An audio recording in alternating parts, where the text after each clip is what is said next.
Če bi jaz samo še nekaj o meji s Hrvaško govoril, ker se danes veliko o tem govori in je zadeva zelo aktualna. Stališče stranke SDS je izredno jasno glede tega stališča okrog referendumu in vsega ostalega. Se pa nekako v javnosti ne pojavlja, oziroma ljudje napačno razmišljajo o eni majhni podrobnosti, ki pa je izredno pomembna. Ko bo, če bo, oziroma ko bo Hrvaška vstopila v Evropsko unijo, to ne pomeni, da ne bo meje. To ne pomeni, da ne bo meje. In to ne pomeni, da se bomo preko slovensko-hrvaške meje peljali, tako kot se vozimo v Avstrijo, Madžarsko in Italijo.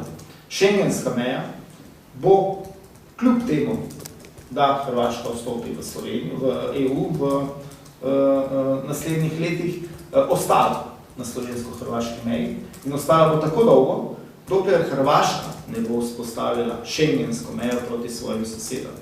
Romunija in Bolgarija sta danes članici EU-ja, vendar nista članici schengenskega prostora.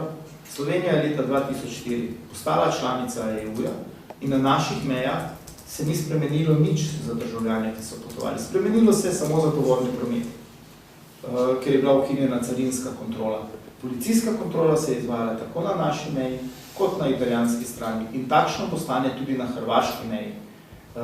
Se pravi, mejna kontrola bo ostajala in slovenski turisti in drugi turisti, ki bodo čez Slovenijo potovali na Hrvaško, bodo ravno tako stali na meji in čakali na mejno kontrolo kot do sedaj. To je pomembno zato, ker smo v letu 2008 imeli tranzita preko slovenskega ozemlja 47 milijonov vozil. Od tega približno 150, nekaj čez 150 milijonov potnikov.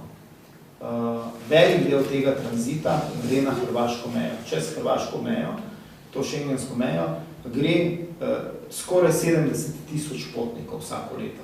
To so izredno visoke številke, ki si jih ljudje zelo težko predstavljajo, glede na to, da imamo 2 milijona prebivalcev. In vse to bo ostalo tako, kot je.